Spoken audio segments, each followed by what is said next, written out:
partons aujourd'hui à la rencontre de 4 personnes. 4 personnes qui finissent cette année leur carrière à l'Université de Strasbourg. Nous allons découvrir une partie de leur histoire, leur personnalité et leur parcours.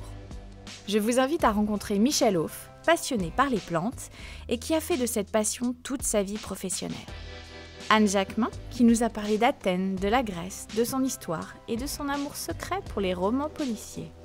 Il y aura aussi Pierre Musereau, qui va se consacrer au bricolage qu'il n'a pas eu le temps de faire durant toutes ces années au service des enseignants et des étudiants. Sans oublier Claudine Berst, à l'entrain et au dynamisme de sportive, qui a hâte de voyager, de s'investir dans l'associatif et de s'occuper de sa famille. Sans plus attendre, voici leur portrait.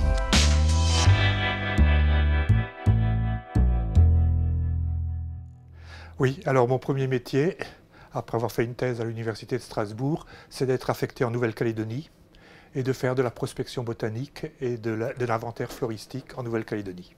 Donc pendant 3 ans, j'étais en Nouvelle-Calédonie pour recueillir des plantes et faire l'inventaire de la flore de ces territoires d'outre-mer.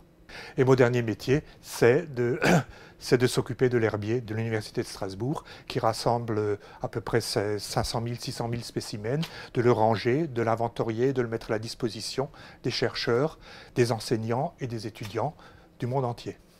J'ai commencé comme soudeur et après, quand je suis venu à l'université, je suis venu au service du courrier et mon dernier métier était appariteur. J'ai été recrutée le 10 octobre 1975 en qualité de secrétaire à la faculté des sciences économiques et de gestion.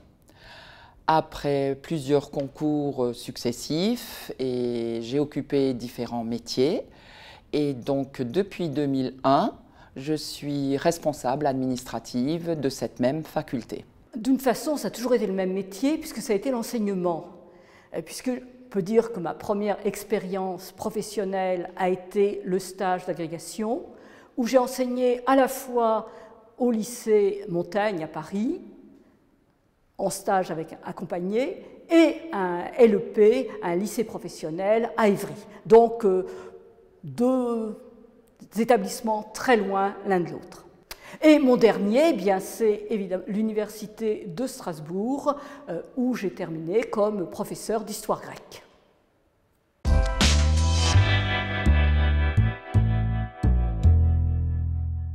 Alors des rencontres, il y en a eu naturellement et de nombreuses. Alors hormis toutes les personnalités que j'ai pu croiser, puisque j'organisais les événements et les manifestations à la faculté, je pense naturellement à tous mes doyens qui m'ont inspiré et qui m'ont donné totale confiance pendant toutes ces années. Mais surtout, j'ai croisé des générations d'étudiants et j'ai eu cette chance inestimable de travailler avec les associations étudiantes qui ont pour moi été un moteur essentiel à mon quotidien. J'ai connu beaucoup de professeurs, à la fois comme élève, comme étudiante à Paris, aussi bien à Sorbonne, mais surtout, j'allais dire, aux hautes études. Mais c'est quelqu'un que je n'ai pas du tout connu comme professeur, qui était un collègue à Athènes, c'est Claude Rollet, qui est un grand spécialiste de sculpture dans le domaine du bronze, et qui était quelqu'un qui avait une culture qui couvrait à la fois la Grèce. Il a publié 2 excellents livres d'archéologie sur la sculpture grecque, mais aussi de l'Italie du Sud et de la Gaule. Donc c'est quelqu'un assez rare pour couvrir tout ce champ. Comme anecdote, disons que c'était plutôt rendre service aux étudiants et aux enseignants comme appariteur pour les questions de dépannage ou s'ils avaient besoin pour les examens. Autrement, ils ne pouvaient pas continuer leur travail, les examens pour faire les cours. Voilà. Durant les 16 ans où j'ai été conservateur de l'herbier, j'ai eu la grande chance de recevoir l'herbier du professeur Lapraz, qui a enseigné la botanique ici de 1960 à 1966, qui représente plusieurs mètres carrés d'échantillons qui ont été récoltés en France, en Espagne et dans différents autres endroits.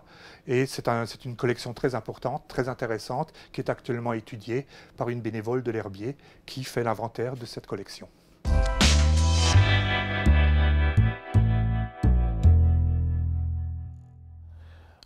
J'ai pas mal à m'occuper pour la maison, le jardin, mon petit-fils que j'ai, et puis après je me promène, je fais de la marche, Et puis je vais peut-être faire d'autres activités sportives pour pouvoir me dépenser un peu quand même.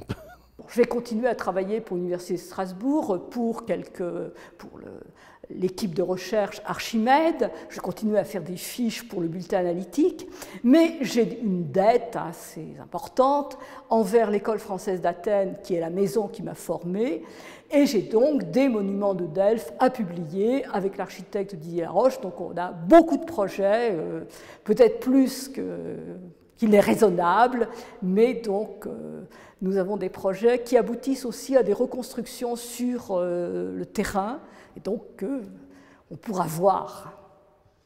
Alors les projets d'aujourd'hui, c'est de continuer à ranger l'herbier, parce qu'il n'est pas fini, de participer à la mise de l'herbier sur un site internet par la direction informatique de l'université. Et cette base de données est disponible maintenant pour l'ensemble des chercheurs et des botanistes du monde entier. Et parallèlement, nous participons aussi à un programme qui s'appelle Recolnat.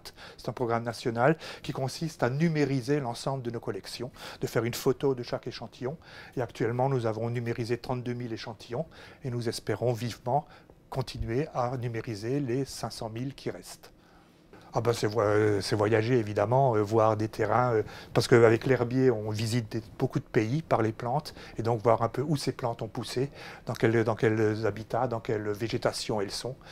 Je suis en même temps président d'une association qui travaille sur la flore d'Alsace, et donc je vais continuer à animer cette association, la Société botanique d'Alsace.